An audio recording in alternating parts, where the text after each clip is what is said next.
Hello everyone, Shroomraver here, and today I'm excited to be bringing you my Week 2 battle from Division 2 Season 4 for Pokemon Premier League. Yes indeed. Now, as you may know, today we are going up against my man RTK and the Portland Timburrs. His links down in the description below. Make sure you check his links out. If I remember, I will put the link to the team building analysis video down there as well, so you can have a proper in-depth analysis of my team if you really want to see that. My movesets, my thought process going into this game, all of that will be in that video, so make sure you check that out if you want to. But to briefly go over what I'm bringing, I have got a very specially bulky Assault Vest Mamoswine. I've got Fizz Def, Rocks Taunt, Flamethrower, Play Rough Morwell.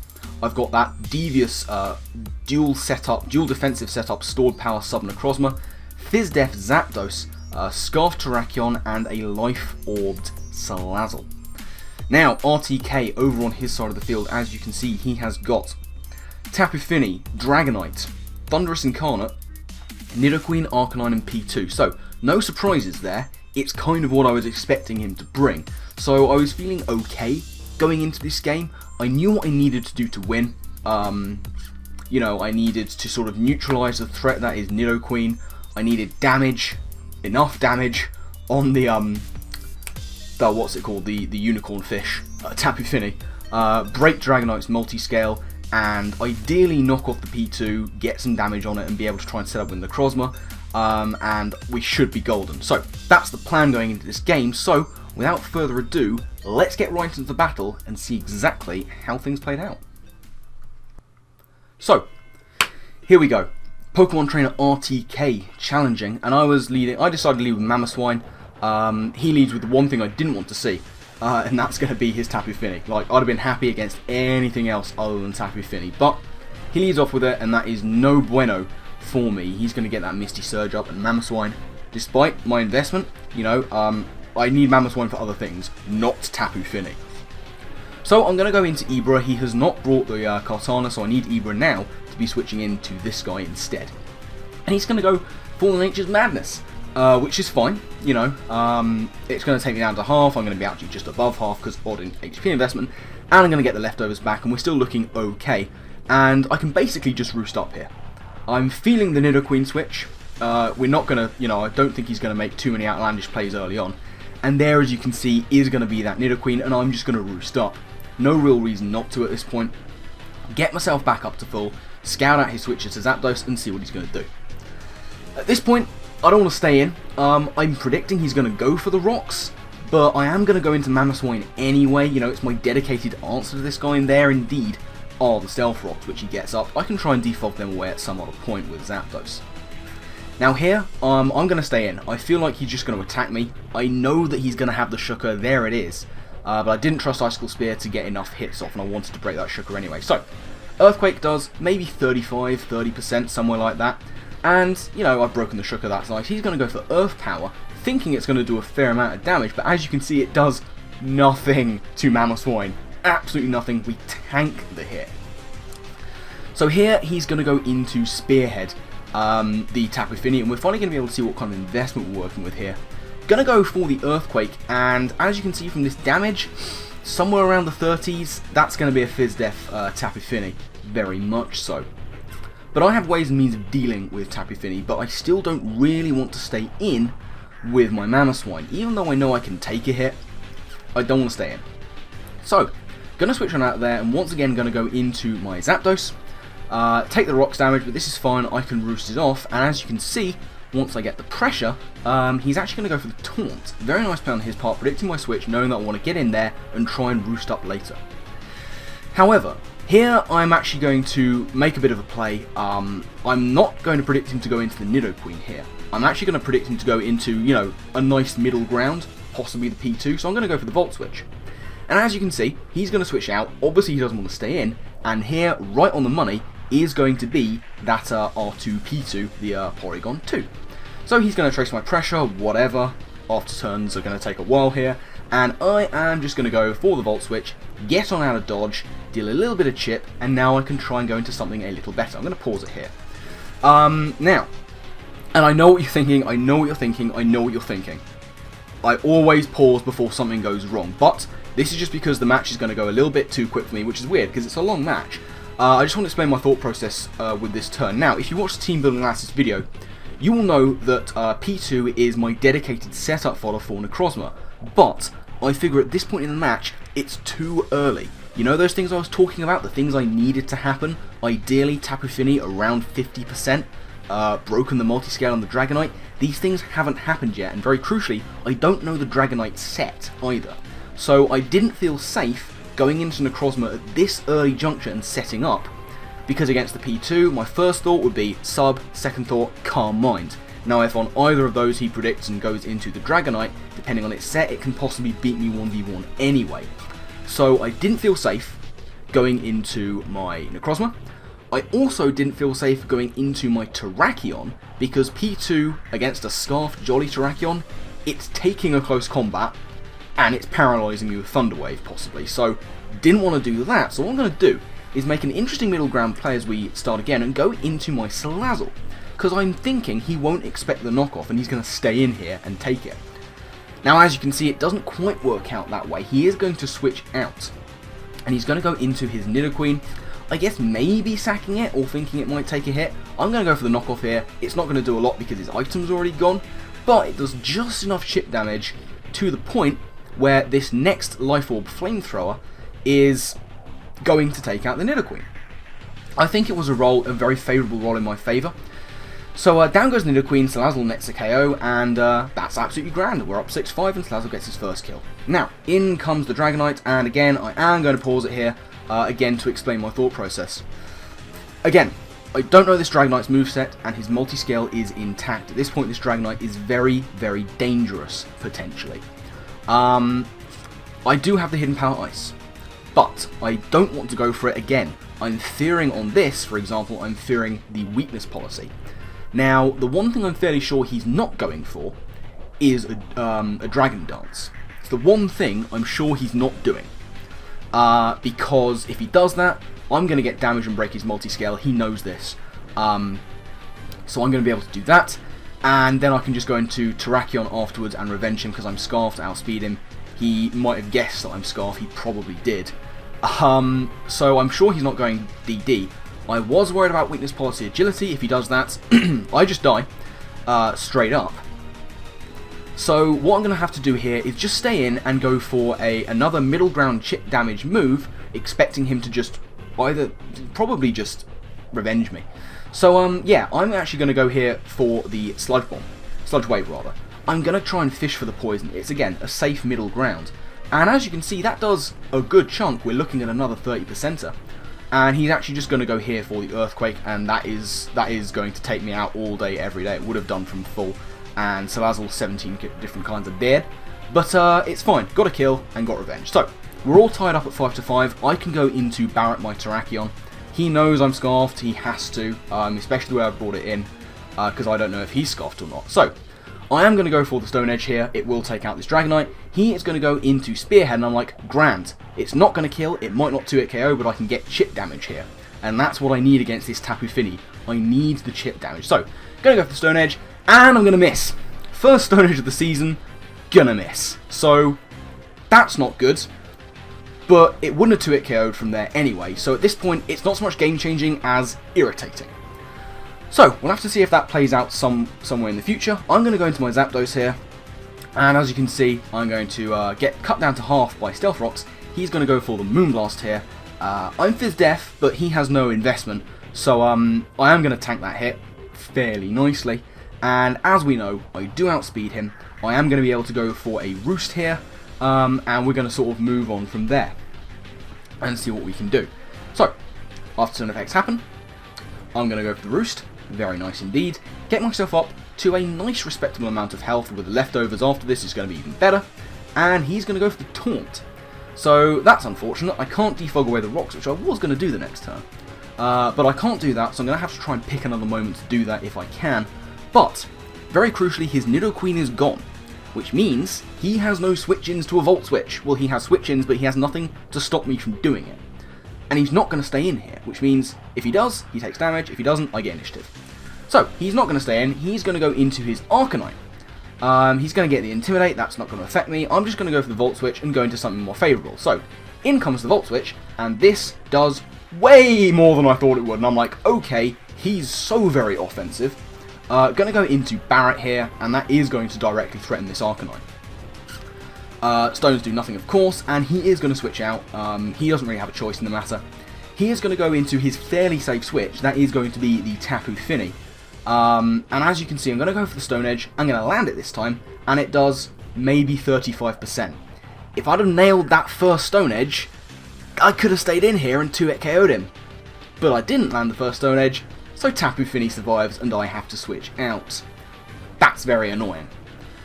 So, I'm going to switch it up here and go into my Mawile this time. Just to see if I can get up some rocks maybe. I don't think I'm going to threaten him, but I just want to scout and see what he's going to do. He is going to go for the Taunt. That's unfortunate. It just means that I can't get my rocks up at this juncture. With Mawile, who unfortunately for me is looking less and less useful, other than to get an Intimidate on the Dragonite, and you know, stop it from spamming Outrage if it has it, Dragon Claw, whatever. So he's going to switch out here. He's going to go into his Arcanine, which is fine. He's going to get the Intimidate, but that's okay because I myself am going to be switching out as well into the thing I've been bringing in every time on Tapu Fini. That's going to be the Zapdos. And I take the rocks damage once again, but, you know, I'm still at a very respectable amount of health, and after leftovers, once again, even more so. Now, I know this thing's offensive, but I'm Fierce Death, and I'm pretty set in my ways that I can take any hit he's going to go for.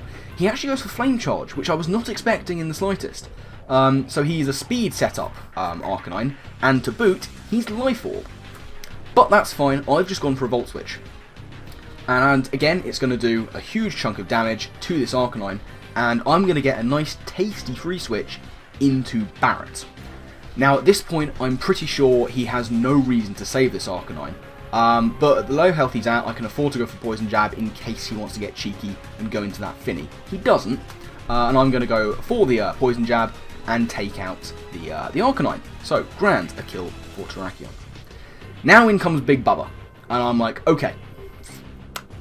Can't stay in, because I won't do anything to him Poison Jab, so I'm going to go into my Mawile, who with the Intimidate can take Unstab Earthquakes fairly well, surprisingly well, and I'm thinking after leftovers, I might even take 2 depending on the set. So, he's going to go for Earthquake at -1, and ladies and gentlemen, that is so very Adamant Choice Band, it's not even funny. And I'm just like, ow, if we could kindly not. So, he's Adamant Choice Banded Dragonite, and I'm not happy. But of course, he's locked in. I do have a free switch into Zapdos. He sees that coming very well, RTK. He actually pulls the double here into his Thundurus, which was a fairly safe middle for him anyway, as it was going to take any hit I had. But he knows I'm going into Zapdos, and he's going to get that nice initiative into the Thundurus, and he will outspeed me, and he will take me out here. But I notice with my leftovers, I can still live a Rock Switch in. So, I'm going to use that to my advantage, and I'm going to go into Mamoswine. If he Thunderbolts, I'm immune. If he Hidden Paralyzes, it's doing nothing at all. So, he is going to go for the Thunderbolt, and it's going to do nothing at all. And here, I'm going to pause. Now, I know that I said in my team builder that I figured he'd probably be Archieberry. But I'm not going to go for the Icicle Spear here, because he does have such a safe switch in his Tapu Fini that I figured he might just go out into it, you know, fearing my Mamoswine to maybe have, I don't know, Rock Slide or something. So I'm not going to go for the Icicle Spear. I'm in fact here going to go for the Knockoff, a nice safe middle ground play in case he goes into the Tapu Fini. Now as you can see, he's actually going to go for the Flash Cannon, but because of my investment, that's going to do nothing at all. And I'm going to go for the Knockoff. It's going to do a clean near 50%, and as you can see, I was right, he is the Archieberry. But at this point, I am kind of in a pickle. I have to go for the Ice Shot, I don't have a choice, and now is when he's going to make that switch into his Tapu Fini. It's unfortunate that I didn't predict that and go for Earthquake, but I really needed to try and take out that Thundurus if he wanted to stay in. Ice Shard, of course, does like nothing to this Tapu Fini. Nothing at all does it do to the Tapu Fini. So, I kind of have to hedge my bets here. Zapdos is at too low of health after rocks to take the hits from this guy, so I have to sack off my Morwile. It's unfortunate, but Morwile is the least useful member of my team. It doesn't really serve too much more of a purpose, other than stopping that Banded Dragonite spamming Outrage, which it now can do, but with the Misty Terrain we might have more chance of living hits from it. You never know. So unfortunately here, down goes Morwile. That's the end of that, but it does afford me that free switch that I was looking for earlier on. He gets leftovers. He's at too high of a health. I'm not happy about how healthy this thing is. It should be dead, but it's not. So I go into Zapdos, and as I said earlier, I can live that rock switch in just about with 4 HP. Now I have to go for Roost. RTK knows it, and he's going to go straight into the threat that is Dragonite. And I do, as I say here, go for the Roost. It's going to get me back up above half, which is good, because again, I do still need this Zapdos to be as healthy as possible. But now we're in a bit of a pickle, because I have to decide what I need the most and what I need the least, and unfortunately, I don't have switch-ins. It's got to be Zapdos. I hate to say it, but it had to be Zapdos, and now I'm running out of ways to deal with Tapu Fini. It's going to be tough, but Zapdos had to go. What it means is I get a free switch into Barrett. He's locked in. I can just go for the Stone Edge and take out this threat clean as a whistle. So, here we go. Gonna go for the Stone Edge, and I goddamn miss again. He's going to go for the Outrage. Now, with the Misty Terrain up, I am going to live this hit. But he gets the 2-turn confusion, meaning he can switch out. This Dragonite should be dead. The Tapu Fini should be dead. But because of 2 Stone Edge misses, 2 of his threats are still alive and at good health. And he can just go into that Tapu Fini. And, you know, he's going to get the Misty Terrain up. As you can see, I'm locked into Stone Edge. I do land it this time. And look at that damage. It should be dead. If it wouldn't have been dead last time, it would have been dead this time. And just those 2 Stone Edge misses are looking to cost me, and I can't have that happen again. So, I need to decide on what to lose to this guy. I'm going to go into my Mamoswine. I'm going to take the rocks damage, and he's going to go for the taunt, which is fine. It's okay. He's going to get his leftovers back. I just need to land an Earthquake. Just one Earthquake I need to land. One Earthquake. Can we do it? He does outspeed. He is going to go for the Moonblast in the Misty Terrain, and he is going to land a crit, and ladies and gentlemen, that crit mattered! His high roll, I swear to God, was 49 HP. I had 50. I'm not lying to you. That is true. That crit actually mattered. So now I'm pissed. I'm just like, okay, I have to go into Bill. I have to get a sub up and try and tank hits from it. Until I can get a Calm Mind up. But he outspeeds me. I could not believe it. I had 68 HP EV investment in this Necrozma, right? And my investment on Necrozma, it wasn't even based on speed. My investment in Necrozma was based on special defense. It was based on having enough HP and special defense to live any special hit at +2 Calm Minds. But RTK somehow just has enough speed, and literally he had I think I was at 108 or 9, he was at 110. He just had enough speed. I'm like, really? Are you kidding me? He just happens to have enough. So I realise I'm sort of ranting away here, but there's nothing going on in this game anymore. At this point in my mind, I have lost this game to this Tapu Fini, which should be dead. I have stored power. I decided to have stored power over Psychic, and of course, I don't have a chance of getting any Calm Minds up against this Tapu Fini, like at all, because he outspeeds me and taunts me whenever my taunt wears off. There's nothing I can do at this point. So he's going for like a combination of taunts and Nature's Madnesses and whatever the hell else he's going for. Like, he's going to go for taunt every single time. But I have to try and go for Calm Minds. It's my only hope, right? My only hope is to try and desperately chip this thing down as much as possible. But at this point, it's game. It just is. There is nothing I can do. Now here, I am going to make a bit of a cheeky play, predicting the Nature's Madness, and in a last-ditch effort, I'm going to go into Terrakion, knowing that if he Nature's Madnesses, he can't kill me. And that's what he does. He is going to go for the Nature's Madness. He is going to land it. He missed one earlier, by the way, which really doesn't matter at all in the slightest. I am going to live that Nature's Madness, and now I have to go for Poison Jab. I need a crit poison. That's it. I need a crit poison. There's no two ways about it. Going to go for it. Not going to get the crit. I'm going to get the poison. It's nice to see a Tapu Fini poisoned, not going to lie. But it's not going to be enough. He's going to be able to take me out with a Moonblast from there, of course. Down goes Barrett. Down it goes. And, you know, he's got leftovers. He's got poison. These after turn effects are going to take a long time to take effect, unfortunately. But the poison's nice. It gives me just a vague hope of getting one more kill this game. Just one more. Just one more. So in comes Stupid Bill, and, you know, RTK has no reason not to go for Taunt right now, and it's kind of making me just... I don't even know what to say. Like, yes, I'm going to go for Calm Minds.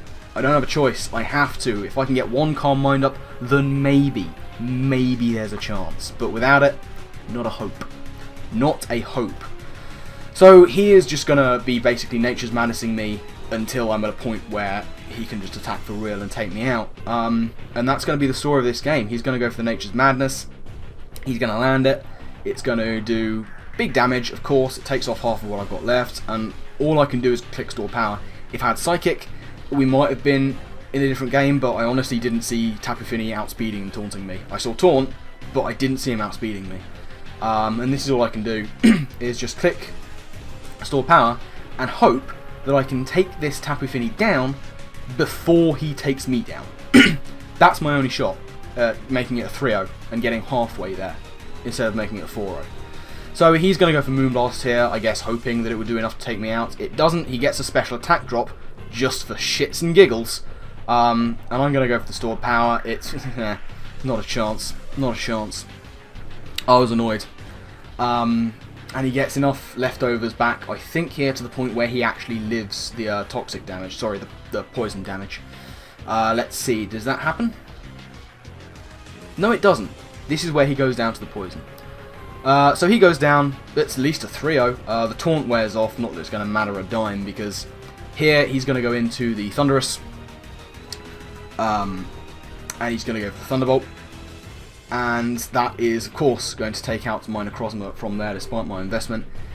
Down it goes, and that's going to be a 3-0 loss to RTK. Do I even need to say it? We lost to Hacks again. We just did. Obviously, it's not as obvious as last time. Last time was a miss at a time when there was no way that I could lose other than that. This time, it looks to be a little less obvious, but seriously, those two Stone Edge misses mattered so much. Because the one on Dragonite, obviously it should have been dead. It should have been dead, and it would have been. The Tapu Fini, yeah, at the time it was more annoying than game-changing, but it turned into being game-changing because of what happened later. Later on, when he was using it as a switch-in, he could afford to because he knew he could take any 2 hits from Terrakion. If he'd have taken that Stone Edge earlier, I would have 2-hit KO'd him from any point where he came in. Tapu Fini would not have been a problem anymore. And I'd have had Terrakion at good health, and it could have done more work. He wouldn't have been able to taunt my Necrozma. Necrozma could have done good work. And then just to add insult to injury, that crit on the Mamoswine, which it mattered, it did. The calcs are there. With my investment and his lack of investment, his high roll was 49 hit points. I had 50 left. He crit me. I couldn't get an Earthquake off. And again, the Tapu Fini lives when I could have revenged it afterwards. I'm so done with getting ridiculously hacked out at every turn. And yes, I should have said this earlier. I say it every time. This is vitriol I'm pouring at the screen. It is in no way, shape or form aimed at RTK. Absolutely not. There is no way that I'm angry or annoyed at RTK. It's not his fault. I know this. Don't go over to his video and throw hate at him. It's not his fault. Like, I know. I'm not angry at RTK. I'm angry at the RNG. So close. I'm angry at the whole goddamn thing, the system, whatever, I don't know. It's just, we can't do anything. I can't have nice things. I can only get hacked out, and I'm getting really pissed off at it, actually. It's not funny anymore. It's been a long time since it was funny. And there's nothing I can do about it. If I was losing because I was playing badly or because I was just outplayed, that I can take. I have in the past. But not this. This is ridiculous. After last season, the season before that, I have worked it out at this point in my last 24 league games. Do you want to know how many I've lost exclusively to hacks? 12! That's half of them. And I'm done with it. I'm done with losing to hacks. I am done with it. And if there was something I could do, I would, but there's nothing I can do. Except just continue on and hope to God that the luck changes. Is it going to happen? Answers on a goddamn postcard. I don't know. But yes, that is going to be the end of this video. I have ranted for a while. So thank you all very much for watching. I do hope you enjoyed more than I did. Shout out to RTK though. He's my man. Links to him down in the description. Please go check him out. Show him some love. He's a great guy. He was super apologetic afterwards. As I would expect him to be because he's lovely. Do make sure you check out his links. He's great dude, and he's got some great content on his channel as well. He's in the ascendancy at the moment in the league. I think he's possibly top of the table at this point. So yeah, check him out. But yeah, that's going to be it from this one. Next week we take next week's going to be good actually. Next week we take on Kyle, K to the 2, and the Harlem Gloomtrotters, another guy who has been plagued by a bit of bad luck. Nowhere near as much as I have, just going to throw it out there. But he's not doing so well either, so it's going to be a sort of bottom table clash between the two of us. But yeah, that's the story for another week, so keep your eyes peeled for that and any other stuff that might be going up. Who can say? But yeah, I've rambled on for once again far too long, so my final thank you to you all for watching. Do keep supporting Parasect Germain, guys. It's only 2 games and we're still going for the top, if we can. But that's the story, as I say, for another time. So with that being all said and done, I will see you next time. Laters.